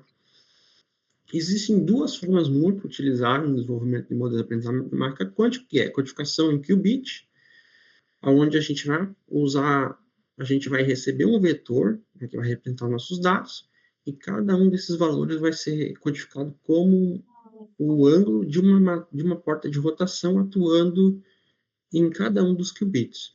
Ou outra forma de codificação em amplitude, onde agora esses valores vão ser codificados na função de onda que representa o nosso sistema, tá? Bem, agora sobre a paralisação. Então, essa paralisação ela pode ser o mais geral possível, tá? Só que em geral ela é definida como produto entre diferentes camadas, tá? Onde essas camadas vão usar a mesma paralisação, tá? E de novo, isso aqui pode ser o mais geral possível. Por exemplo, aqui eu trago 3 exemplos possíveis, ó, onde tem um porta de rotação, atuando todos os qubits, depois senoide, seguido de rotação. Aqui, portas de rotação, em todos os qubits, seguido de senoide. E aqui, somente portas de rotação. Então, essas camadas aqui, que a gente chama, pode ser o mais arbitrário possível. Ou seja, podemos usar diferentes portas lógicas, diferentes combinações, arranjos de porta lógica, tá? E a gente vai repetir essa camada. Então, a gente vai ter essa camada aqui, digamos, vamos escolher essa parametrização aqui, tá? Então, a gente vai usar essa parametrização como camada. Então, digamos, vamos ter uma parametrização com 4 camadas. Significa que a gente vai repetir essa estrutura 4 vezes. Só que, claro, em cada uma a gente vai usar parâmetros diferentes. Bem, e por fim, nós temos as medidas. Nesse caso, então, é descrito como um valor médio de um observável, onde aqui o que importa para nós aqui é saber que esse observável ele vai definir o tipo de medida que a gente vai usar. São duas. Nós temos as medidas globais, onde todos os qubits eles são medidos e contribuem para esse valor médio, ou medidas locais, onde alguns poucos qubits vão contribuir para esse valor médio, tá? Representado aqui. Por exemplo, aqui eu tenho um exemplo de medida global, tá? Que vai estar relacionado aqui, nesse caso, com probabilidade, tá? E aqui eu tenho um exemplo de medida local, onde, nesse caso, ele vai estar relacionado com o valor médio da matriz de Pauli, sigma Z, ou como eu chamei aqui de Z, tá? Então, o treinamento desses modelos, como é que ele vai ser feito? Bem, como eu falei lá no início, muitas das ideias do aprendizado de máquina são usadas nos modelos quânticos, tá? E o treinamento nos modelos quânticos, então, eles vão ser feitos de forma similar aos modelos puramente clássicos. Ou seja, a gente vai usar o backpropagation para treinar esses modelos. Só que um ponto a ser observado aqui é que, no caso, especificamente nas camadas quânticas, a gente não consegue usar o backpropagation diretamente. Por quê? O backpropagation, ele depende que eu tenha toda a informação sobre a evolução do meu sistema. Tá? Só que, quando a gente tem uma camada quântica, por mais que a gente saiba, por exemplo, que todos os qubits iniciam no estado zero, a gente sabe que tipo de dado nós vamos codificar, as portas que vamos usar, as portas que temos aqui nessa polarização, a gente não sabe o estado, como ele evolui. A gente não tem informação sobre essa evolução do estado. A gente só tem lá no final informações sobre probabilidade. Então, como a gente não sabe, não tem esse conhecimento da evolução do estado, a gente não pode usar o backpropagation direto, tá? Nesse caso, então, a gente usa o método conhecido como Paraship Rule, onde o gradiente, então, desse observável vai ser descrito por essa expressão. Onde aqui, ó, eu trago aqui para vocês verem visualmente como é o que isso aqui significa, tá? Então, por exemplo, no caso de um qubit, uma porta de rotação em Y só. Então, a gente inicia o nosso modelo, tá? Inicia no estado zero, aplica a porta de rotação, faz a medida e obtém o valor médio. Isso aqui vai me dar esse valor médio. Agora, para calcular esse gradiente, como é que a gente faz? De novo, inicia o qubit em estado zero, aplica a porta de rotação. Só que agora aqui soma esse ângulo θ π meios, tá? E faz a medida. Isso vai me dar esse valor médio aqui, tá? Em seguida, de novo, nós rodamos o circuito, iniciamos com o estado zero, aplica a porta de rotação, só que agora faz θ menos π meios, tá? E faz a medida. E isso aqui vai nos dar esse segundo termo. A partir desses dois termos, então, a gente calcula aqui esse gradiente, tá? Bem, existem várias bibliotecas que foram feitas, estão sendo feitas. Por exemplo, eu estou trabalhando nessa biblioteca aqui como colaborador, tá? E, como eu falei, existem várias, só que nesse trabalho aqui, nos códigos que eu vou fornecer para vocês, nós vamos usar a biblioteca PNLN, que é muito utilizada no desenvolvimento desses modelos, tá? Então, novamente, agora eu vou para os códigos, tá? Eu vou apresentar brevemente esses códigos para vocês. Depois vocês podem, em casa, depois, quando tiver mais tempo, rodar esses códigos e ver o que acontece. Então, de novo, aqui tem o link aqui para esse código, tá? E o QR Code aqui. Vamos para os códigos. Novamente, então, aqui, se vocês... Aqui, nesses dois links aqui, eu estou repetindo esse link aqui para caso queiram instalar o PyTorch no computador de vocês. E aqui nesse link aqui, ó, vocês têm como instalar o PNLN no dispositivo de vocês, tá? Como eu estou usando aqui no Colab, a primeira coisa que nós temos que fazer, então, é instalar o PyTorch no Colab, porque diferentemente do... Desculpa, instalar o PNLN no Colab. Porque, diferentemente do PyTorch, ele não vem instalado por padrão, tá? Então, isso é feito aqui nessa primeira linha de código aqui. Vamos instalar.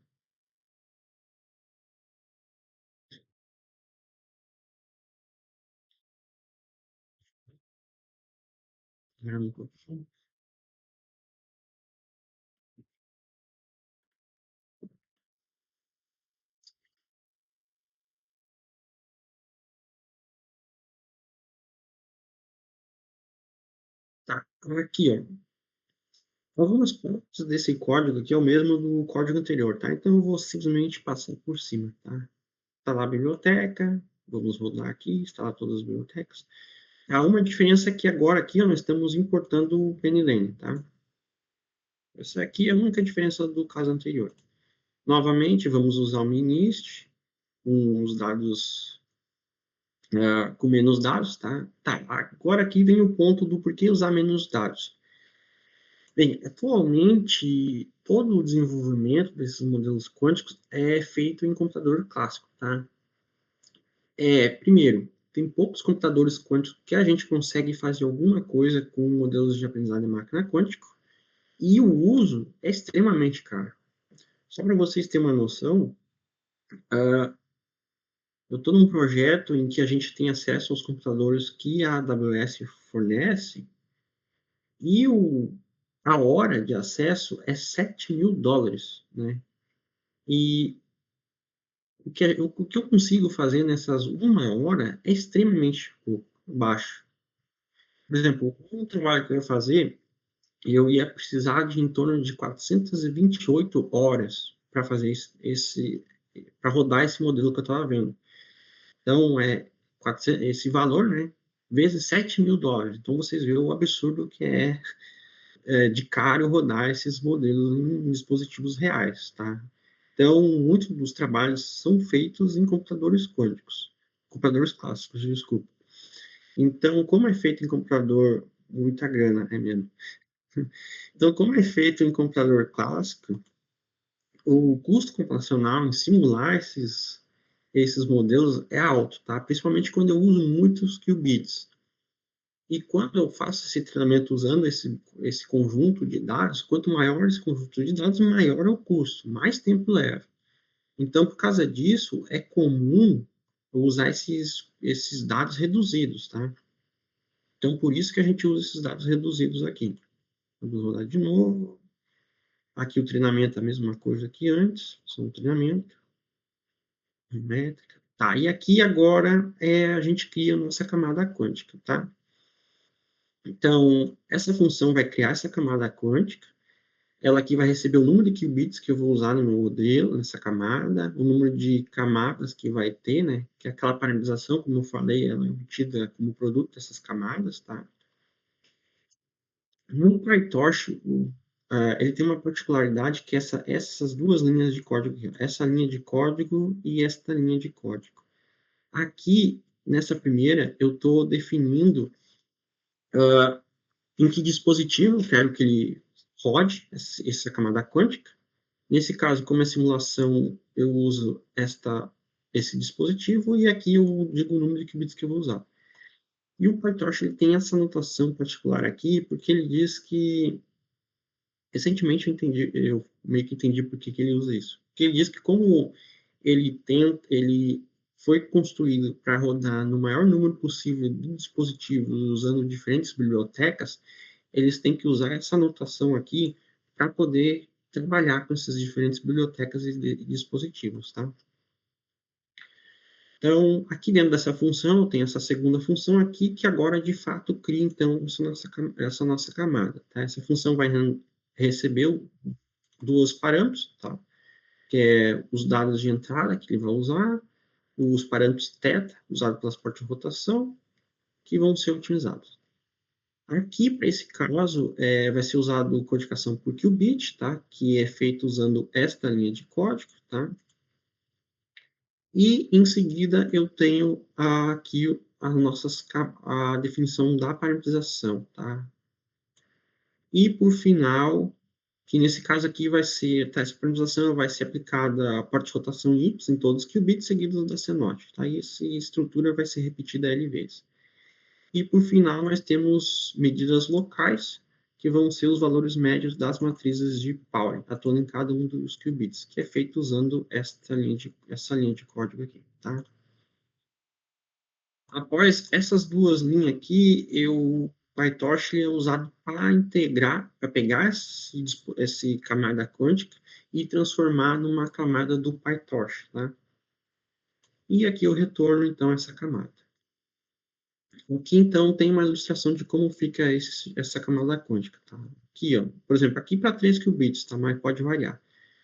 Inicialmente, codifica os dados, daí tem a primeira camada, que vai ser porta de rotação Y, então em cada um dos qubits, seguido das CNOTs. Nesse caso aqui, CNOT entre 0 e 1, 1, 0, 1 e 2, e 2 e 0. E vai repetindo essa estrutura aqui quantas vezes quiser. E no final tem as medidas. E agora tem o modelo híbrido, que a grande diferença, agora, para o caso do código anterior, é que agora aqui eu tenho que chamar essa camada quântica, tá? É simplesmente essa diferença. De resto, é a mesma coisa. Então, rodado. De novo, função para contar o número de parâmetros. E aqui vamos rodar o código principal, né? Vamos criar os dados de treinamento, teste, chamar o nosso modelo híbrido. Nesse caso aqui, ó, eu estou usando 5 qubits, tá? Aqui eu não falei, mas agora, nesse caso aqui, esse hiperparâmetro vai estar relacionado ao número de qubits que o meu modelo vai ter. E aqui o número de camadas que ele vai ter, tá? E aqui o treinamento. Então, vamos rodar e ver o que acontece. De novo, tá baixando os dados. E agora... tá. Aqui.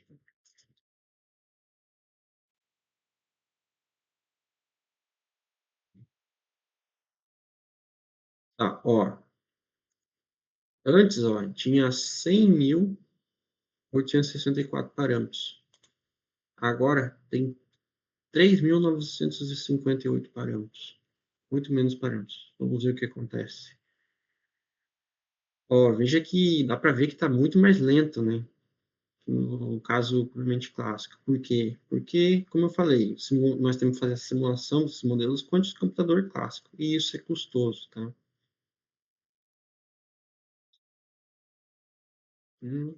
Função custo, ó, iniciou em 1.0083 e foi a 0.2527. Ó, foi baixando.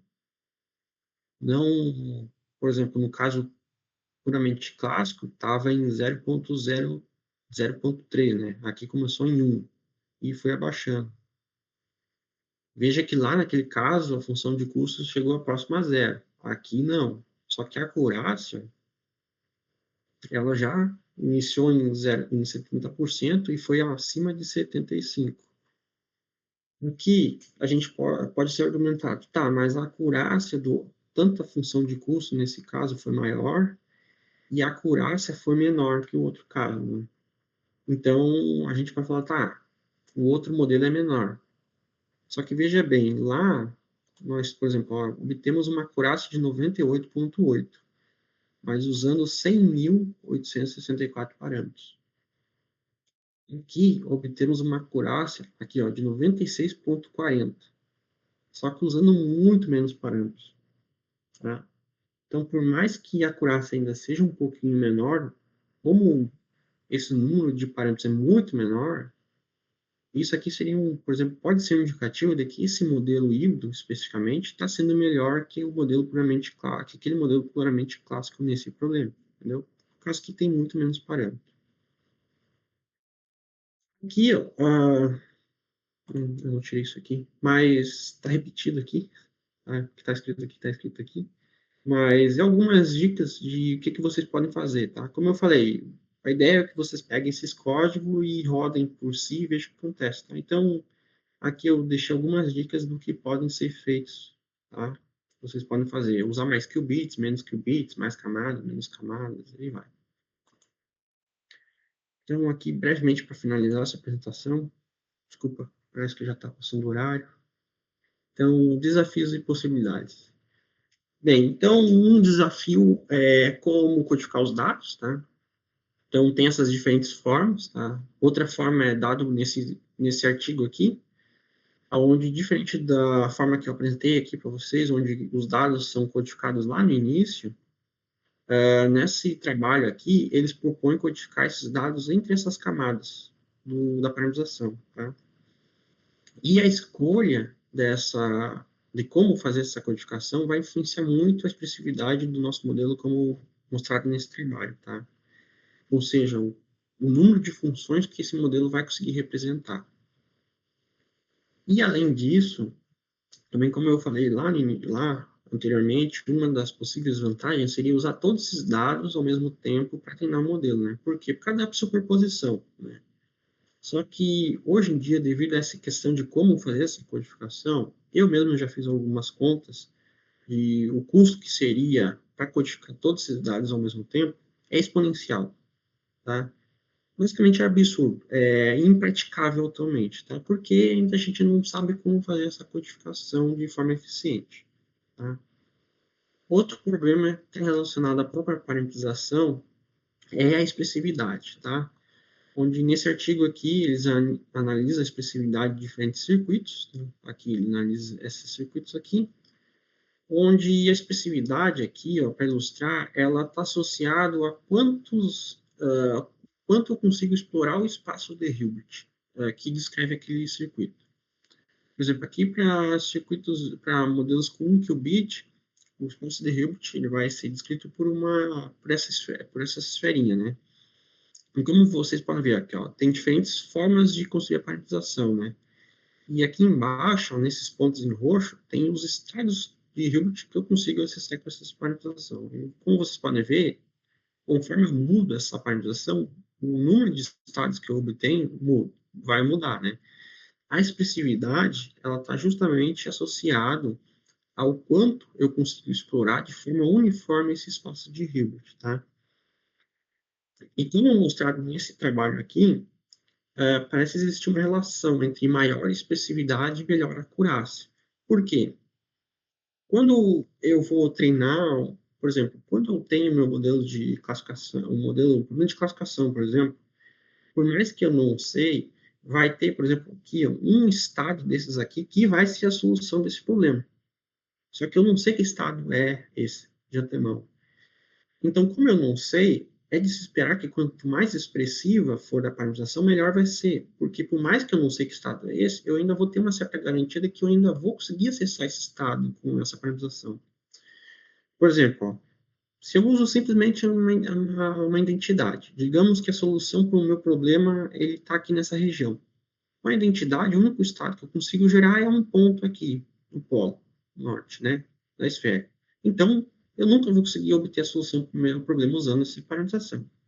Só que se eu usar, por exemplo, essa parametrização ou essa, por mais que eu não sei em que região aqui ele está, eu ainda tenho uma garantia, porque eu sei que eu vou conseguir acessar essa região, tá? Só que, apesar disso, existem trabalhos, como, por exemplo, esse que eu fiz aqui, que mostram que quanto mais expressivo for essa parametrização, mais difícil vai ser a treinabilidade e aplicabilidade desse modelo. Por quê? Por exemplo, nesse trabalho aqui, eu mostro que a função de custo ela vai se concentrar em torno de um valor fixo. Tá? Então, por exemplo, vai se concentrar em torno de zero, né, digamos. Só que digamos que eu quero obter o valor 1.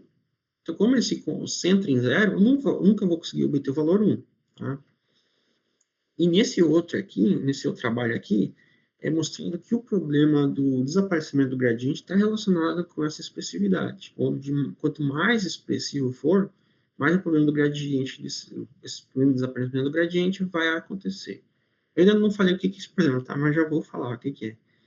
Então, isso aqui nos leva à pergunta de como devemos escolher essa parametrização, tá? Então, agora, de fato, falando o que é esse problema do gradiente, né? Do processamento do gradiente. Basicamente é o seguinte, ó, como ilustrar nessa figura.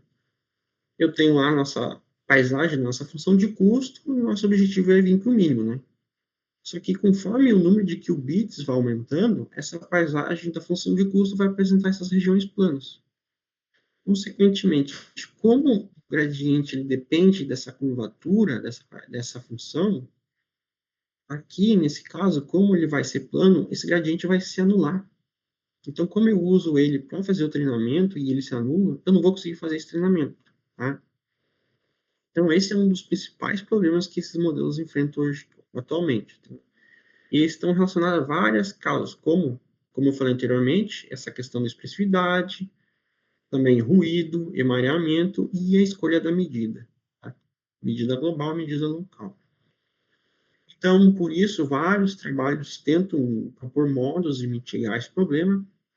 Um deles é nesse trabalho aqui, onde a gente propôs usar uma rede neural para propor os parâmetros desse modelo, da parametrização. Geralmente, esses parâmetros eles são simplesmente gerados de uma distribuição de probabilidades e usados diretamente na parametrização. Nesse caso, nesse trabalho, a gente propõe usar uma rede neural para aprender esses parâmetros, tá? E com isso mitigar esse problema. Outra possibilidade é nesse artigo aqui, onde a parametrização ela vai ser obtida através de blocos de portas de rotação, né? E os ângulos dessas portas vão ser geradas tal que esses blocos vão ser uma matriz de identidade. E com isso eles mostram através de alguns exemplos numéricos que conseguem mitigar esse problema do desaparecimento gradiente. Só que uma observação é que isso é feito somente no início do circuito, quando eu inicializo o meu circuito. Depois que eu começo o treinamento, eu já não tenho mais essa garantia de que eu consigo mitigar esse problema. E, recentemente, esse trabalho aqui, eles proporam usar os modelos Transformers dos modelos LLM para aprender a gerar a parametrização e os parâmetros que elas vão usar. Nesse caso, eu não vou entrar em detalhes aqui sobre o que eles fazem nesse trabalho. Se você quiser ver, está aqui o link do arquivo, tá? Para você ver lá no archive. Só que o que eles fazem, basicamente, eles geram um monte de parametrizações e parâmetros de forma aleatória, criam um conjunto de dados de treinamento, tá? Onde para cada uma dessas parametrizações eles vão ter uma função, um objetivo, e a partir desse conjunto de dados eles vão usar um modelo LLM para aprender a gerar melhor parametrização, tá? Então, nesse caso, eles vão transpor um problema quântico para um problema clássico. Bem, e aqui algumas possibilidades. Eu trago esses dois exemplos aqui, aonde, assim, como eu falei, esses modelos estão sendo desenvolvidos ainda, tá? Tem muitas ideias de aplicação, essa questão de obter essas vantagens quânticas. E como eu falei, tem esses diferentes tipos de algoritmos dados, né? Algoritmos clássicos e quânticos, dados clássicos e quânticos. E uma, digamos, já grande possibilidade desses modelos quânticos é quando eles lidam com dados quânticos, tá? Por exemplo, analisar química, problemas de física física de matéria condensada, tá? Ou, por exemplo, analisar recursos quânticos, por exemplo, nesse caso aqui, quantificar embarreamento, tá? Eu, particularmente, estou trabalhando num problema agora de quantificação de mareamento. Então, essas atualmente são, digamos, vantagens quânticas certas, entre aspas, né? Aplicar esses modelos em dados quânticos, tá? E depois aplicar modelo em dados clássicos é algo que ainda tem que ser investigado. Então, resumidamente, então, essa é uma área de estudo relativamente nova, né? Então, tem muito que ser feito ainda, tá? Desenvolvido, tanto na obtenção dessas vantagens quânticas, quanto na solução desses problemas. Diversos modelos estão sendo criados, foram criados e estão sendo criados, sendo que atualmente, na era NISQ, né, devido a essas limitações, os modelos híbridos, eles estão se tornando, digamos, os principais modelos sendo usados. Mas ainda a gente tem esses desafios a solucionar, né? Como, por exemplo, escolher a codificação, como codificar os dados, esse problema de desaparecimento gradiente e tudo mais. Então, meu contato está aí, se alguém tiver interesse nessa área e quiser conversar, tá? Estou à disposição. Eu estou com vários projetos aí, está faltando gente para fazer, estou só eu fazendo, então, se alguém tiver interesse, tá meu contato aí. Desculpa pela passar um pouco do horário e é isso aí. Muito Relaxa, obrigado. Lucas, foi ótima a apresentação. Pessoal, então quem está com interesse aí, entre em contato com o Lucas, beleza? E A muito gente, obrigado a todos pela disposição de hoje de uma estarem salva de palmas, conosco. eu acho, né? O Lucas não mais apresentação, né? Claro, uma Parabéns salva para de ele. palmas pro Lucas. Valeu, Obrigado. Lucas. É, Arrasou. Obrigado. Olha o tanto de palminha subindo, gente. Daqui a pouco parabéns, explodiu a Lucas. palminha. Muito bom. A gente queria agradecer a participação sua aqui, tá? Na nossa aqui, que foi, botou um pouco de código, botou um pouco da teoria, eu acho que é isso que o pessoal estava precisando. Uma pergunta de Giovanni. Giovanni, tudo bem com você? Boa noite. É, Boa usa noite. vetores linearmente dependentes ou independentes. Porque são, por exemplo, vou fazer produto entre diferentes vetores, né? Tem que ser independente porque eles vão é como se eu tivesse um monte de CPU, né? Cada CPU vai fazer, por exemplo, no CPU, como eu falei, vai fazer cada operação sequencialmente, né? Então, para mim fazer, eu tenho lá duas operações. Para mim fazer a segunda operação, eu tenho que fazer obrigatoriamente a primeira. Mas se essas operações são independentes, você pode pensar, eu posso fazer em duas CPUs separadas, né? Cada uma vai fazer uma operação. Então, a GPU é isso. É como se tivesse um monte de CPU lá e cada uma vai fazer uma operação. Então, tem que ser independente. Entendi. Tá, ok. Perfeito. Podemos, acho Mais que tirar uma alguma dúvida, fotinha? pessoal? Tirar uma Nada. fotinha. Ó, Flaviele, boa noite. Oi. Ah, olha só, eu tenho uma pergunta bem de leigo, tá? Pelo que eu vi ali do código que tu falou, parametrização, quando a gente usa um modelo híbrido, a gente vai ter muito menos parâmetros para setar, certo? E para atualizar e etc, etc. Em teoria. Dependendo do modelo que tu vai criar, sim. Comparando tipo, um clássico e um híbrido, mesmos parâmetros, mesmas coisas, tá? Então a gente vai ter tipo, menos parâmetros para treinar, certo? Então, para problemas, por exemplo, que eu não tenho tantos dados, eu poderia, talvez, em teoria, obter a mesma tipo, performance num modelo, com menos dados.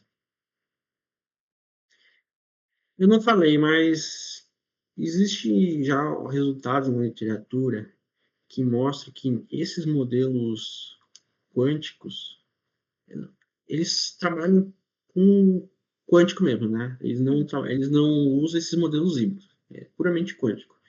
Eles mostram que esses modelos quânticos, eu preciso de a relação entre o número de parâmetros que o meu modelo tem, o número de dados que eu tenho, é tal que eu consigo usar, dependendo desse número de parâmetros, usar menos dados. Uhum. Então, sim, eu poderia usar menos dados nesses modelos e obter um bom desempenho. Uhum. Tá? Perfeito. Era isso. Perfeito. Obrigada. Só Ótima que, dúvida, Flávia. só uma observação, nesse caso ali, ó, uma questão é importante.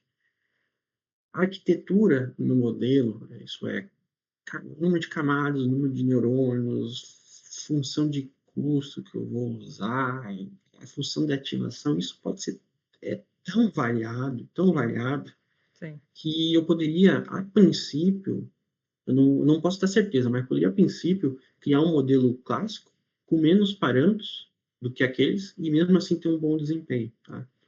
Então, na verdade, até um problema, agora falando, um problema em aberto é exatamente essa: como comparar um modelo puramente clássico com um modelo quântico. Eles são duas coisas muito diferentes, né? Sim.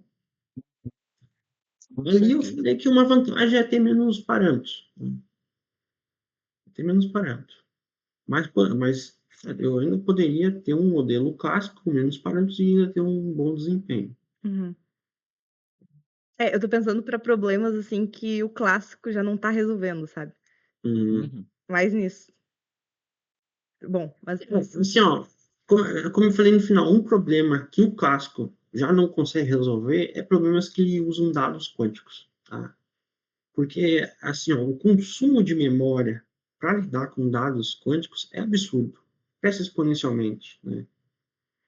Então, por exemplo, eu quero simular, eu não sei, eu não sou muito dessa parte de aplicação, né? Mas digamos que eu quero simular uma molécula, que eu vou precisar, digamos, de 1000 qubits para simular essa molécula, tá?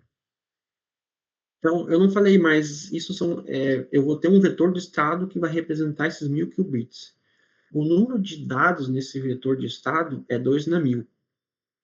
Então, se fazer a conta, a gente vai ver um número absurdo de valores que esse vetor tem. Uhum. Então, não tem como nenhum supercomputador no mundo todo conseguir simplesmente representar esse vetor de estado. Quem dirá fazer manipulações nele, entendeu? Então, uma vantagem é essa, é dados quânticos, tá? Uhum. Entendi. Tipo, né? Entendi. Não, eu estava pensando exatamente para descrever uma molécula. E É, aí já é problemático como tu vai representar ela, né? E aí exatamente. vai piorar. Tá, era isso. Obrigada. Na- Perfeito. Flavielle, mais alguma pergunta, galera? Vamos tirar a fotinha rapidinho, então, para já liberando o povo, mas quem tiver uma dúvida aí já pode levantar a mãozinha, que a Só, gente já então, responde. só antes de todo mundo ir embora, então amanhã continua, tá, pessoal? E aí, presencialmente lá de novo, com o nosso patrocínio do Fundo Amanhã, para o nosso coffee break depois da palestra do Evandro, sobre como ele desenvolveu o CAT, essas coisas assim, que ele vai falar para amanhã, não vou dar muito spoiler. E esperamos vocês até amanhã também, 5h30 lá, tá? Exatamente. Gente, como essa palestra de agora, a palestra de amanhã vai ser imperdível. O Cat, que nem o Lucas muito bem mostrou, é uma junto com a Perilene, junto com todo o resto lá da galera, beleza? É muito importante, é muito legal e é BR, então vale a pena dar uma olhadinha. Mas vamos lá, amanhã, Nelson, Amanhã, amanhã, quinta-feira não tem nada, tá? Estamos com a agenda quinta-feira livre. é E relaxar um sexta-feira pouquinho. é presencial de novo. Sexta-feira é o último dia presencial e a gente vai fechar com chave de ouro, com várias apresentações, vários palestrantes. Perfeito, pessoal. Gente, vamos abrir a câmera aí rapidinho, rapidinho, por gentileza, só para sair bem na foto.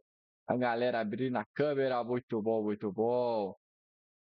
Você tira na toa, eu tiro. Pode tirar, por favor, Gabriel? Beleza. Ah, a Camila tá sem webcam, não tem problema, Camila. Quando chegar o computador quântico com a webcam quântica, a gente tira a tua foto. Mas tamo junto. É um, é dois, é três e. Oi, aí, galera. Muito bom. Pera aí, deixa eu só. Ó. Ah, muito bom. Gente, mais uma vez, muito obrigado a todos que participaram conosco hoje. Nelson, Theo, Fabielle, Camila, Guilherme, Larissa, todo mundo aí. Lucas Frederic, foi um prazer tê-lo conosco.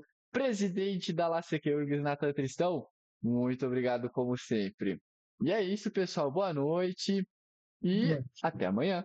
Valeu. Tchau, galera. Tchau, tchau.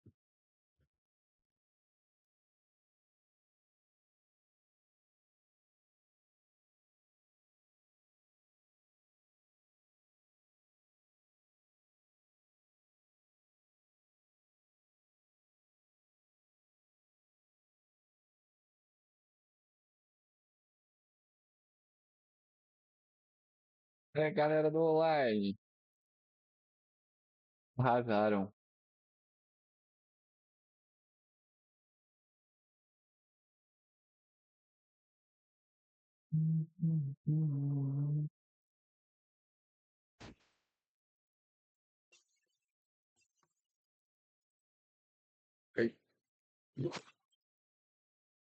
Choveu.